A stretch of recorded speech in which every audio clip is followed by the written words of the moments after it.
Bienvenidos, bienvenidas, es un gusto saludarles. Mi nombre es Carlos Millet y esta es una nueva emisión de La Opinión Hoy.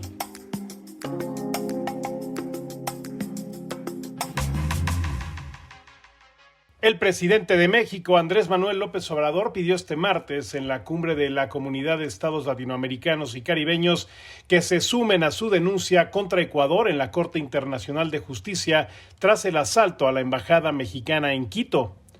López Obrador expresó en el evento que considera un agravio y una flagrante violación a la soberanía de México y al derecho internacional el allanamiento que realizó la policía de Ecuador en la embajada para llevarse al ex vicepresidente Jorge Glass, resguardado ahí ante un proceso de corrupción. En conferencia de prensa, López Obrador reafirmó que su querella busca una expulsión de Ecuador de las Naciones Unidas hasta no garantizar que no se repita una situación similar. Y es muy claro lo que estamos planteando. Primero, una separación de Ecuador, del Estado de Ecuador, de las Naciones Unidas. En tanto, no se pronuncien ofreciendo un compromiso de no repetición,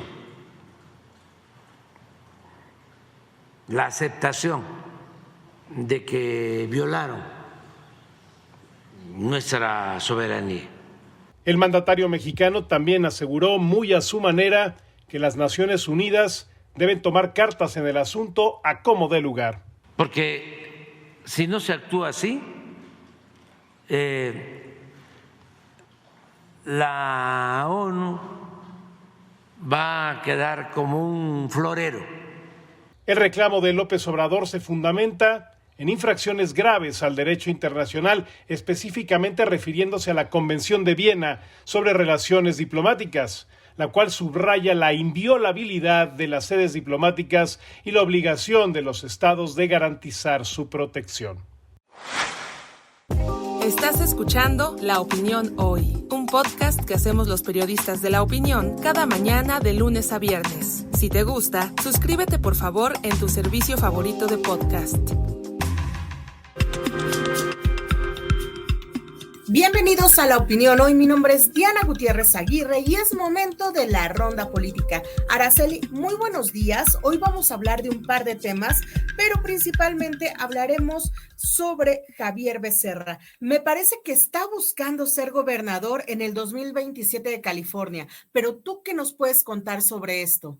Así es, una de las sorpresas que nos hemos llevado la semana pasada es saber que Javier Becerra, el secretario de Servicios Humanos de Estados Unidos y de Salud, no lo dijo así directamente, pero dejó entrever que está interesado en competir para ser gobernador de California en el 2027, aunque la elección sería en el 2026 y si él gana, pues entraría en enero del 2027. Aunque faltan 2 años, pues es el tiempo suficiente para que empiecen a moverse los aspirantes a suceder al gobernador Gavin Newsom.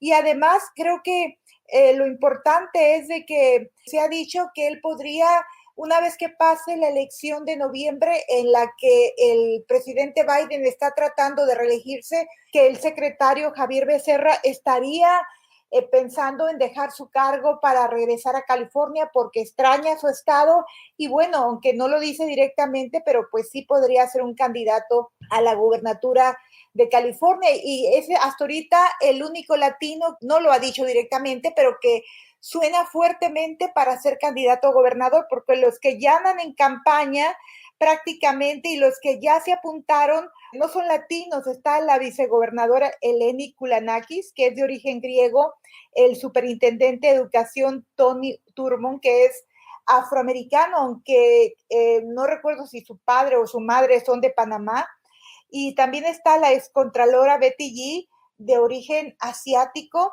y también estaría lanzándose próximamente el fiscal o procurador de California, Rob Bonta. Por candidatos no falta, lo que sí falta es un latino que diga yo también quiero competir, y parece que ese podría ser Javier Becerra, y pues sería muy bueno porque California somos casi el 40% de la población y creo que ya nos tocaría tener un gobernador latino.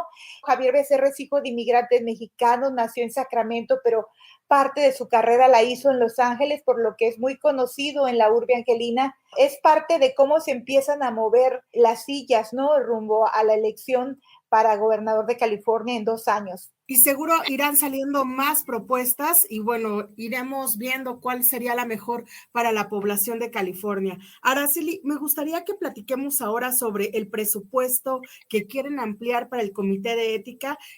¿Sería benéfico? ¿Realmente no? Al ser independiente, cuéntanos un poco sobre ello. Bueno, el presidente del Consejo de Los Ángeles, Paul Krekorian, está proponiendo una serie de medidas para supuestamente darle más independencia a la Comisión Municipal de Ética, que es la que se encarga de ver que los concejales y otros funcionarios electos pues no cometan violaciones éticas o no tengan conflictos de interés, por ejemplo, a la hora de votar por ciertos proyectos que ellos o sus familiares más cercanos pudieran tener algún interés, ¿no? Que no salgan favorecidos. Así que él hace una serie de propuestas, entre ellas aumentar el que tenga un presupuesto pues anual mínimo, también que se aumenten las sanciones por violaciones éticas, doblar estas sanciones y que también prohibir a los funcionarios electos, digamos a los concejales, que ellos mismos designen o propongan a los miembros de la Comisión de Ética. Estas son algunas de las propuestas que él está haciendo.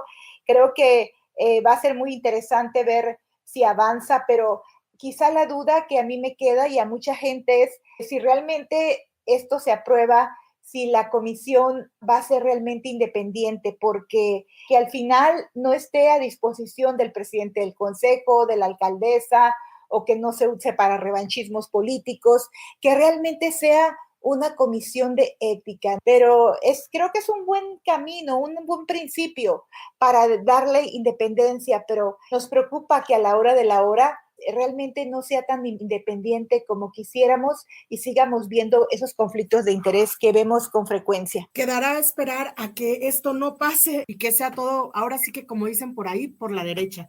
Pues pueden ver esto y más en la ronda política de la semana y nos escuchamos la próxima semana. Hasta la próxima. Hola, ¿qué tal? Mi nombre es Brenda García y es un gusto saludarles en este Pulgar Arriba.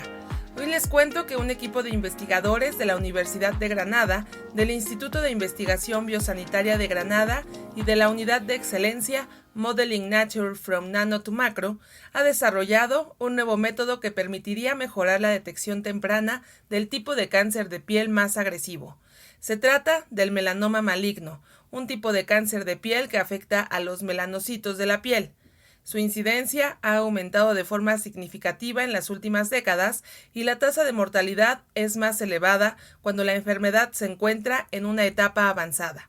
Generalmente es posible tratarlo cuando se diagnostica de forma temprana. Con el objetivo de encontrar la forma de diagnosticar con más antelación la enfermedad, el equipo de investigadores ha analizado el suero sanguíneo de pacientes con melanoma para encontrar metabolitos que puedan detectar este cáncer de piel.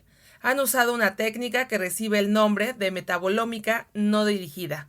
Con ella se comparan pacientes en diferentes estadios del melanoma e individuos sanos. Este nuevo método ha permitido identificar hasta 10 metabolitos cuya presencia difería entre ambos grupos. 3 de ellos mostraron una gran precisión a la hora de detectar de forma temprana el melanoma maligno en estadio 1. Esto sugiere que podrían ser usados como biomarcadores. Siempre es bueno prevenir el cáncer de piel mediante hábitos saludables de fotoprotección, que pueden evitar el 50% de los melanomas y el 90% de los carcinomas cutáneos, un tipo de cáncer de piel menos agresivo. Por su parte, la Organización Mundial de la Salud insta a que en la medida de lo posible se tome menos el sol a mediodía, beber abundante agua y utilizar prendas que protejan la piel. Y nosotros celebramos el trabajo de los investigadores involucrados en estos estudios con un merecido pulgar arriba. Muchas gracias por escuchar esta emisión de La Opinión hoy. Mi nombre es Carlos Millet y les recuerdo que si este podcast fue de su agrado, le den like, se suscriban y sobre todo lo compartan con todos sus amigos para que nunca se queden sin conocer las noticias más importantes de La Opinión. Este podcast es una producción de La Opinión, presentada por Diana Gutiérrez, Carlos Millet y Enrique Hernández. Diseño sonoro de Brenda García. Rafael Cores es el productor ejecutivo.